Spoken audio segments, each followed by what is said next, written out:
दिया गया है कि त्रिभुज की भुजाएं 6 सेंटीमीटर, 8 सेंटीमीटर और 10 सेंटीमीटर है। तो त्रिभुज के मध्य बिंदु को मिलाकर बने त्रिभुज का क्षेत्रफल ज्ञात करना है।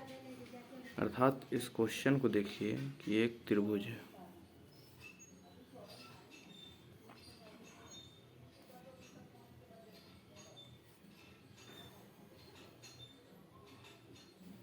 जिसके मध्य बिंदु अर्थात इसका मध्य बिंदु ये, इसका मध्य बिंदु ये और इसका मध्य बिंदु ये हो गया। अब ये को मैं मिला दूं तो अपने आप में एक त्रिभुज हो जाएगा। तो इस त्रिभुज की ये जो भुजाएं हैं वो 6 सेंटीमीटर है और ये जो भुजाएं हैं, ये जो भुजा है वो 8 सेंटीमीटर है और ये 10 सेंटीमीटर है। अर्थात यहाँ से यहाँ 3 होगा, यहाँ से यहाँ 3 होगा, यहाँ से यहाँ 4 होगा, क्योंकि मध्य बिंदु से है, यहाँ से यहाँ 5 होगा। तो अब मध्य बिंदु प्रमेय के नियम से निकलता है, मध्य बिंदु प्रमेय के नियम से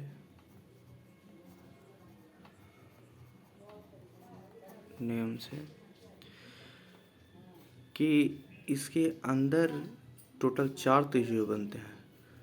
तो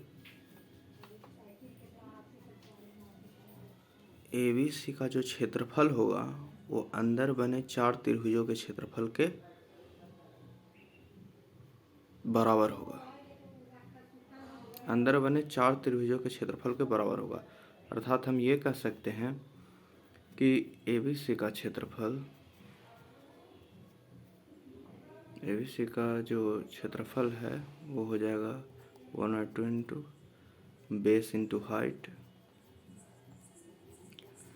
तो 1/2 बेस कितना है 8 सेंटीमीटर इंटू हाइट कितना है 6, 2 3 6 24 सेंटीमीटर स्क्वायर। अब कह रहा है कि इसके मध्य बिंदु से बने त्रिभुज का क्षेत्रफल ज्ञात करना है। अर्थात तो मध्य प्रमेय के नियम से कहता है कि इसके अंदर जो 4 त्रिभुज बनेंगे उसका क्षेत्रफल और त्रिभुज ABC का क्षेत्रफल बराबर होगा। अर्थात 24 को हम 1/4 से डिवाइड कर देते हैं तो 6 सेंटीमीटर स्क्वायर एरिया, मतलब मध्य बिंदु से बने जो त्रिभुज हैं उसका एरिया 6 सेंटीमीटर स्क्वायर होगा। यह राइट आंसर है। और इसका एक दूसरा भी नियम है, अर्थात जब ये कोई त्रिभुज है और इसका मध्य बिंदु ये हो गया, इसका मध्य बिंदु ये हो गया, इसका मध्य बिंदु ये हो गया। अब यहाँ से इसको मिला देते हैं। ये यहाँ से यहाँ 3 सेंटीमीटर था, ये 4 सेंटीमीटर, 4 सेंटीमीटर, ये था 5 सेंटीमीटर, ये 5 सेंटीमीटर।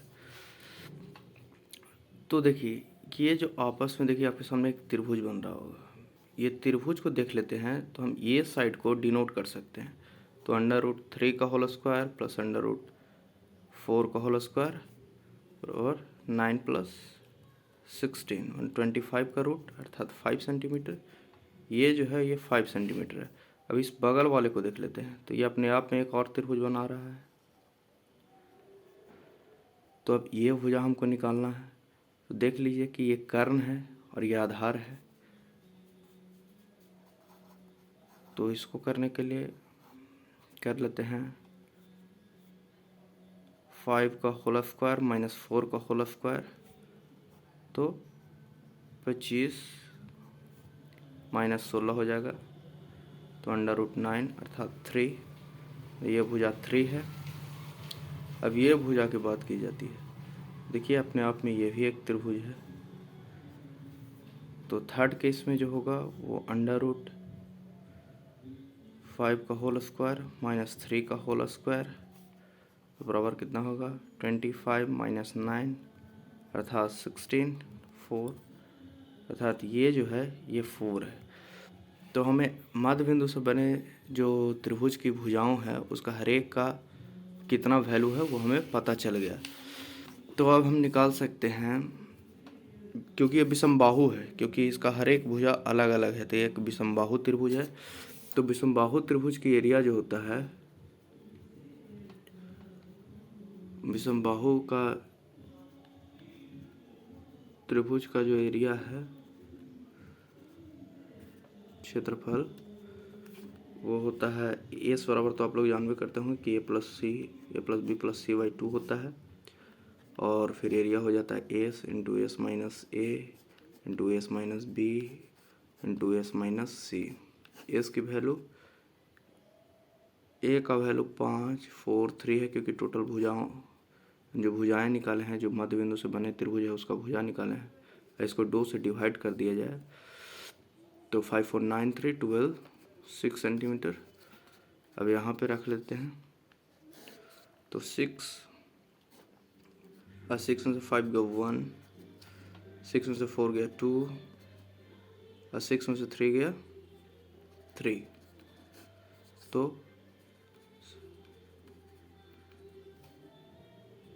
√36 6 सेंटीमीटर मध्य बिंदु से बने जो त्रिभुज है उसका जो एरिया होगा वो 6 सेंटीमीटर।